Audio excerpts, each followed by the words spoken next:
sitting here talking about our Ravencoin drop yesterday, and I actually wanted to just go into the Ravencoin situation a little bit, tell you guys a little bit about what it is that we're doing and how we're doing it.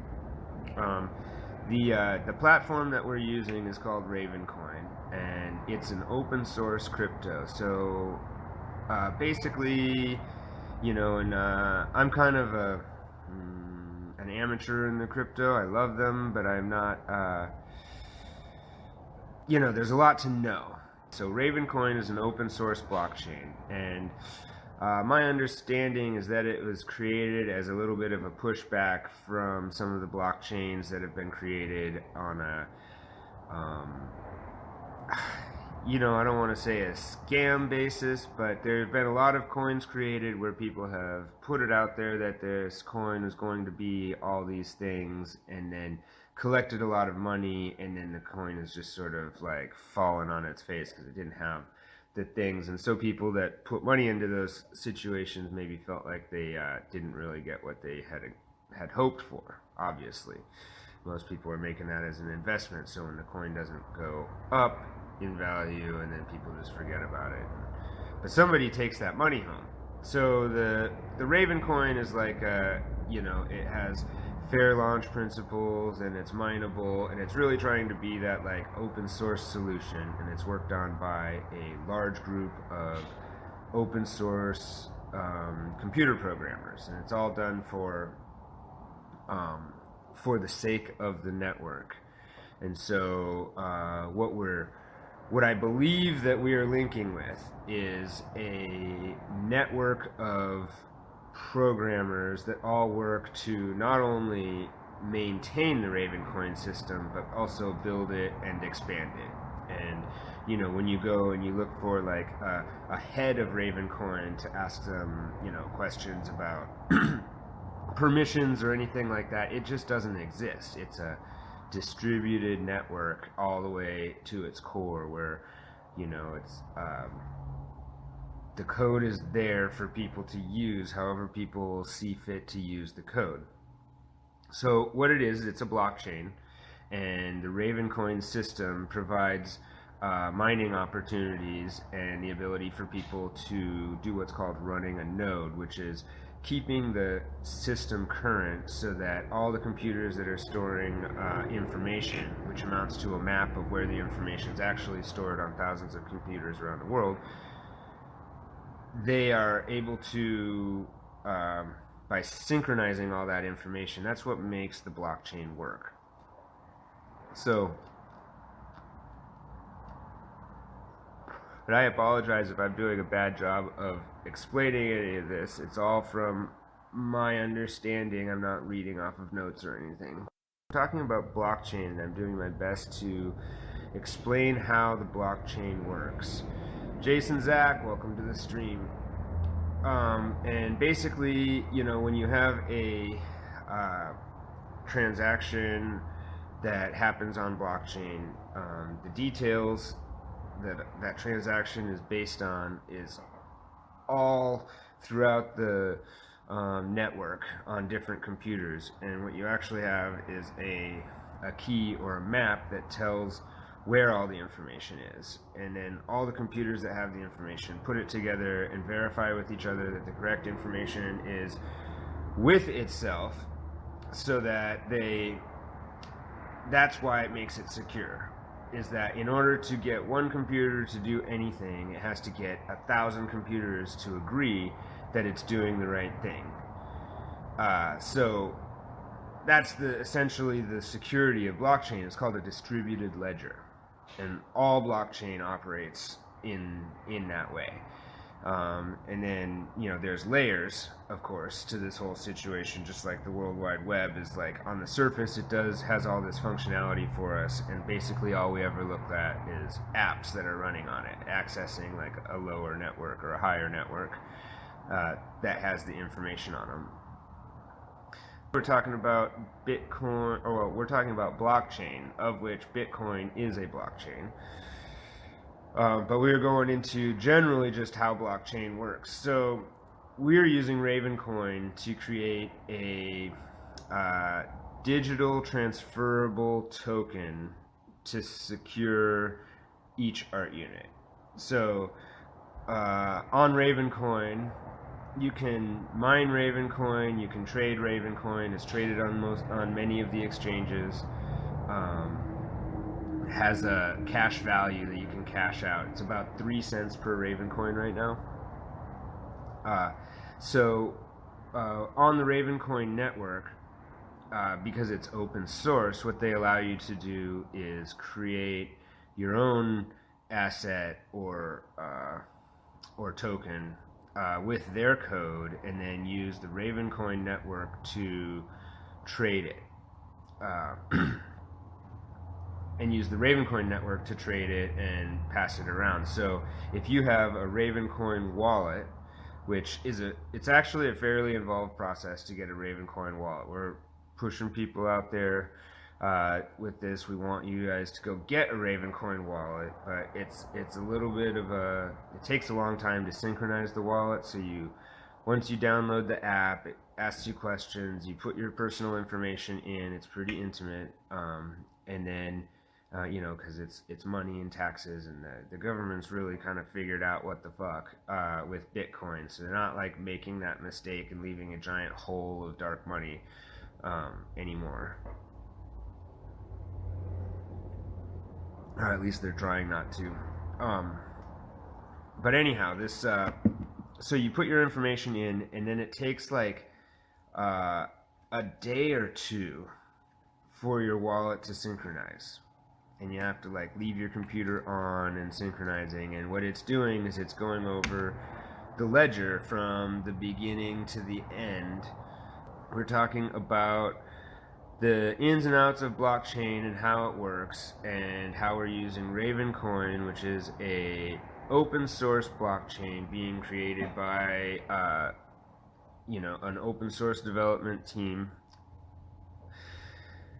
It is being used to document art units. So on our latest poll, we've assigned a serial number for each of the coins, and we're using that serial number to create tokens on the Ravencoin network. So the unique token is there's only one of them, and so that functions like a title or a certificate of authenticity, or or a collectible. It could even be, you could create them with no physical back, and it would just be a collectible digital dongle, because you could there would only be one of them, and so you could use it in a lot of different ways. But this unique token will fit into a Ravencoin wallet and be able to transfer from point A to point B, from person to person through the Ravencoin system.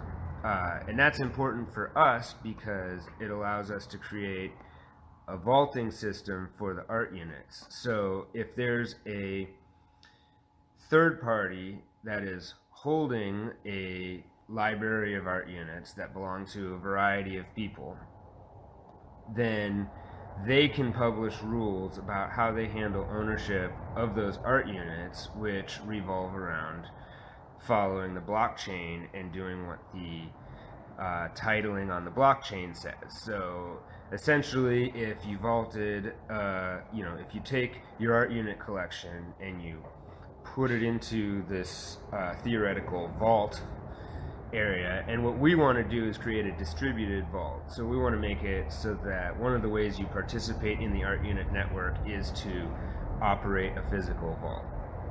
So we take this physical vault and if the coin is in the physical vault and you make a digital transaction, then there's no question that the person you make the transaction with is or is not going to send out the coin, because the coin is already sent out. It's sitting in the vault. So what you can do is you can trade your digital key, and it's an instant transaction, essentially the same as your bank using a credit card.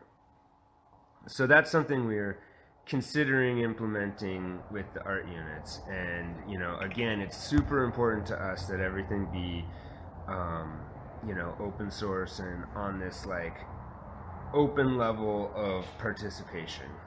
And that's that's just important to me, and that's what's really attractive about the Ravencoin network, is that it just, when I found out about this, it just blew me away, because to have a piece of software like this created for private use, like I thought we were going to have to do from scratch for the art units, is like millions of dollars. And it's almost like this Ravencoin system couldn't be more perfect for not only what we do at Project 33, but for literally all artists that are making stuff, because I want to get back into the two types of assets that we create on the Ravencoin network and that you could create on the Ravencoin network. So going back to the Ravencoin and the two types of assets that you can create with Ravencoin. And that would be, we are actually creating both of these types of assets as a test for the Ravencoin test unit. What I'm actually telling you guys is that the system we're using is an open source network system. So it's not an exclusively Project 33. I didn't come up with $500,000 and create this incredibly intricate piece of software. I found a group of people who are working hard with their time and energy on this planet to provide an alternative digital platform for exchange. So like Ravencoin is so usable by the users, like it's hard to even call it, to me, a monetary system is everything we're used to is so controlled and so structured in a like pyramid with an authority on it. It's hard to think of something as distributed and networked as the Ravencoin system is even the same thing. Anyhow, so I'm just talking to you guys about the two types of assets. There's the sub asset and the unique asset. And what I was just saying is that we create a unique asset for each physical glass coin, and the unique assets and the sub assets both fit into the Ravencoin wallet for exchange. And so the the sub asset, just a little bit more on the unique asset. When you open a unique asset, you basically get on Ravencoin network, it basically opens like a page, and it's like a little singular web page that has some of the information about the coin. It has who worked on it, when it was pulled, a few pictures from the pull. There's actually room to store information there, so there's quite a lot of the information that you might want to find out about your coin is like right there on the certificate of authenticity, or the title. The unique token is what it's technically called. So on this unique token, you can, if you were doing, like, for instance, a collab, and 20 people worked for weeks on this insane collab, and you built up a body of media or whatever, you could store all of that on either blockchain, either the sub asset or the unique asset. And then you could use the unique token, could be used like a title for the piece to give it that security of, oh, if you don't have this unique token, then you shouldn't have the physical piece, if that's how it's supposed to be kept together. So then, the sub asset is a little bit different, because the sub asset is more like a Bitcoin, where there can be any number of sub assets that you want in a release or an edition. You can just sort of create them at will, and they are dividable into fractions, and you can set like how many tenths, or if you want to do whole numbers or by fives, or all the way down to 5 decimal places, how the exchange is going to work on them. And so like a Bitcoin would be like a sub asset, because you can take half of one and half of another and put them together and you get one. And that's essentially what the sub asset on Ravencoin is. And the way we're using this sub-asset now is we've created sort of the sub-asset can hold more information and can be more like even a whole website, and everyone can add to the sub-asset more easily. So it's almost like a hashtag, and basically, so yeah, you create the sub-asset and you have basically a little mini website attached to it that everyone can add to, and that can't be deleted. So no one can just come along and delete it. There's no like PayPal authority that can pull the plug on this. It's like once it's on this blockchain, it's on and it's up. And if you have a wallet or a way to receive the asset, then you can receive the asset, and when you look at the asset, it ties to a location on the IPFS, and boom, there's your information. So even if you send the asset to a burn address where it goes away forever, when you look on the Ravencoin blockchain and you track all of the Ravencoin assets, you'll be able to still find that asset and then see that it was sent to a burn address, and that means it's disposed of to never be retrieved. There's sort of like, I guess the way they handle garbage on this blockchain is they have designated burn addresses that no one can receive things from. If 20 people work on a collab and a week after the collab is done, everyone has decided that everyone's super happy, you did this, and they put up a bunch of information, and then like weeks, months, years later, maybe one person starts to say, hey, I fucking did this and I did that, and I'm the reason that collab was this and that. And then there's this blockchain that has, it just, whatever information everyone put out there at the time is out there forever. You can't change it. It just is a ledger that is secure. So there's just so much room for that in terms of like social media and social information that we share about the pieces that we work on. That's so subjective and so subject to human memory, that having this like this permanent record that's easy to produce, that everyone can access, is that no one's in control of. That's really the best part of these blockchain systems, is you're similar to just the making of artwork, where you make your artwork and you put it out into the world and it fares how it does in the world. People like it, people don't like it. The blockchain isn't like a Instagram or Facebook or website scenario. It's just raw information accessible to anyone who's looking for it. And it's in this it's on the IPFS. That's the Interplanetary File System. If that doesn't sound like the future, what does? And if there's direct interaction with it, then that is recorded.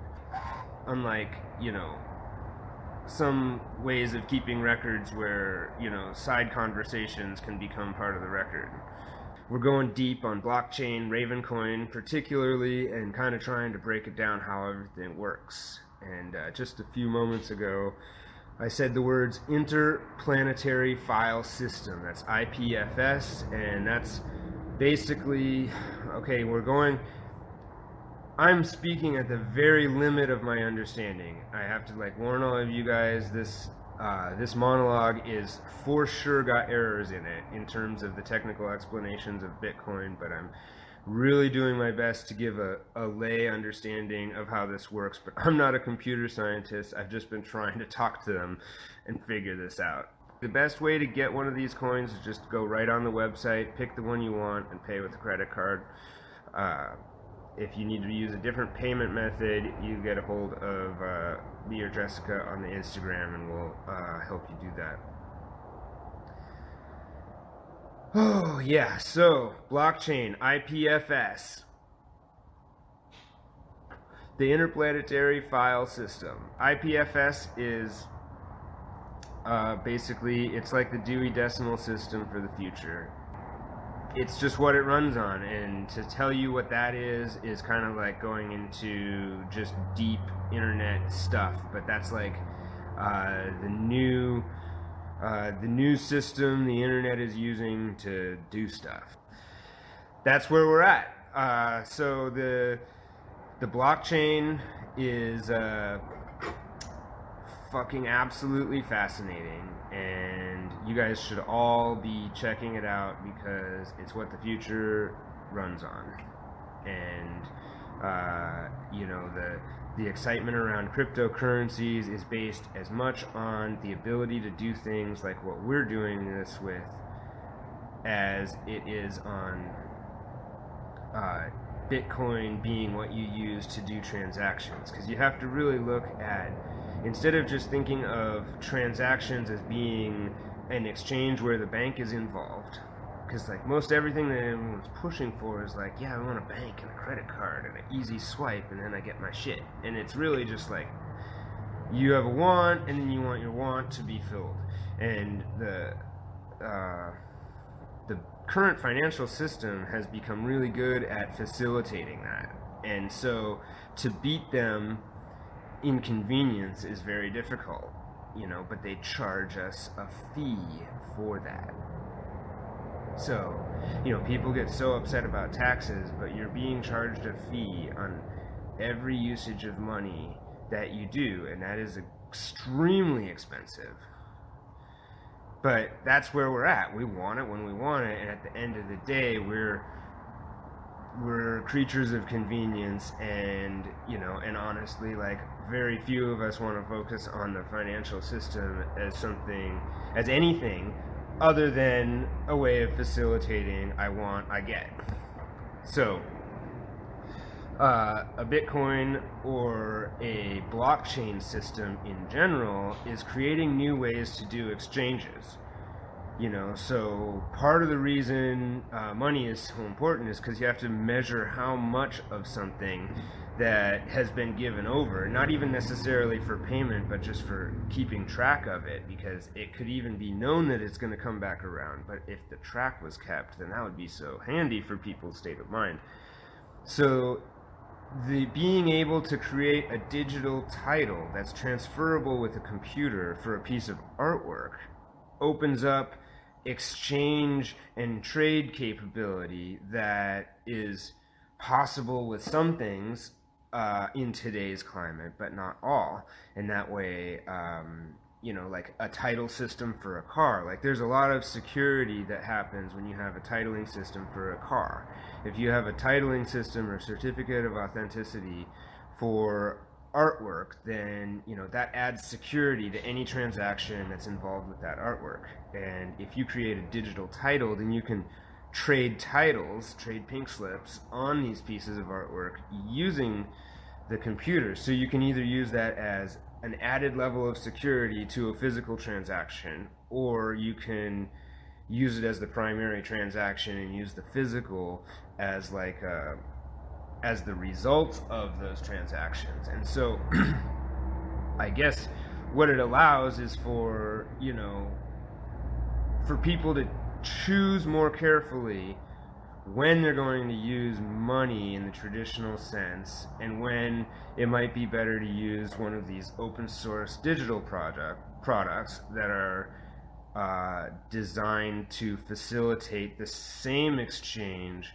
at less cost to the user. And that's the thing you need to focus on when you think about all of the systems that you engage on a daily life. So, you know, what's the cost to me as the user of getting a loan for, you know, for a certain amount? You know, go get a car, I want a car. Okay, I go get a car loan, it's got an interest rate, and we can be pretty upfront about, oh, this is going to cost like a lot of money in order to have this, in order to get this product. And then the whole part where you're like convenient and you want to be warm and you want to be safe and all those things, and you have that negotiation, and you know, most of us choose to get that car loan, you know. But there's levels to these financial products, because everyone's getting the car loans. It starts to create a force that that starts to affect each other. Like, it's difficult to notice when one person gets a car loan, but when everybody's got a car loan, then the interest rates start to change, and all these like financial interconnections start to activate, and this like system comes online. There's just this giant sucking sound that starts to come from fucking over there somewhere, and it just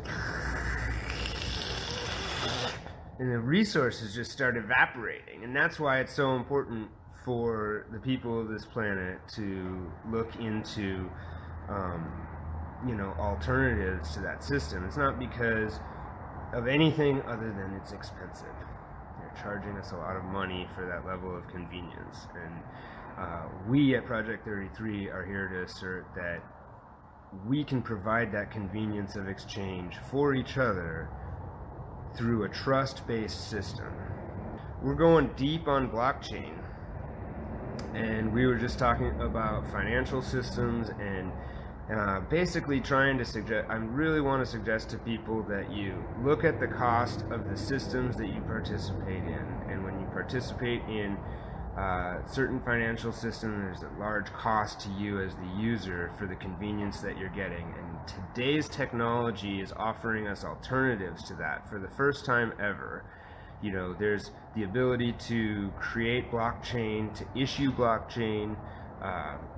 It's not there's no longer an exclusivity to facilitating exchange to these like larger corporate interests. People are starting to like have enough connectivity and be able to create by being able to have distributed ledgers where you can have a ledger that's public access and everyone can access it and it can't be tampered with. Like, that's the key to being able to facilitate exchange at no cost. And if people like on the Ravencoin, the people are developing that on their own dime because they believe that it's important for the community to have an alternative to the high cost system we're participating in currently. And that's really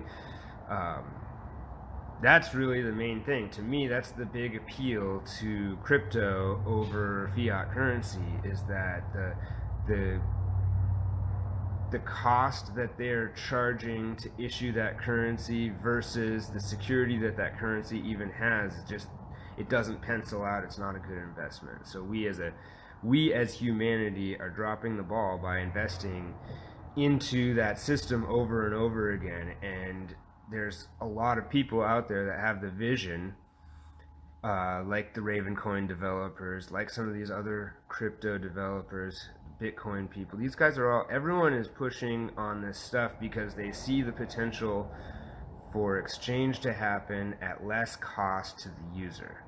And I keep saying it that way because it's so important. Like these people have taken all the money it takes to solve really real problems like housing and nutrition and health on a global scale and just like removed it from the situation because of the cost of the system. And they're just charging us. We are agreeing to pay the money and use this very expensive system, and it's costing us, it's making it so that we're confronted on a daily basis with, unnatural things. Like, I don't think that it's natural to like have to walk by people who are like unhealthy and starving and homeless on my way to go have a fucking $30 lunch. Like, that's not natural. Like, you could say that seems natural, but I don't in all the nature videos I've ever seen, the whole ecosystem is either thriving or it's starving. And it's usually starving when there's human pressure on it, or weather pressure or whatever. And it all moves together. There isn't you just don't see the same things that I see around me in the world that has chosen to put me in it. I've chosen to be in. To be in this world, is it's a little bit unnatural. That's what I'm saying.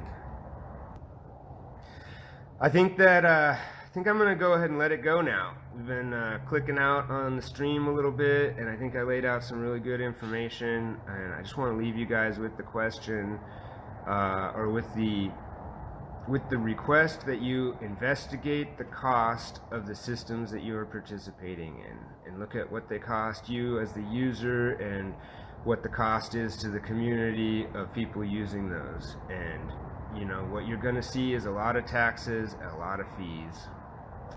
You're just going to see a lot of people taking money out of the transactions between two people. And you know, and that's not natural. People are meant to help each other. And I want to leave you guys with you know, we talked a lot about Ravencoin, Project 33, and the art units are going to be tracked on Ravencoin. So we're creating this blockchain. It's an open source system, and everyone should check that out. They're doing some insanely awesome work. We're just wrapping it up. We've been talking about blockchain and stuff. Thank you guys all very much for coming in here. I really appreciate that you take the time. I could just feel you guys hanging on the monologue today. So it's just really awesome that that you guys take the time to be here and help to build this network of, you know, genuine human social interaction. So thank you guys all for being who you are and doing what you do, and I will see you next time.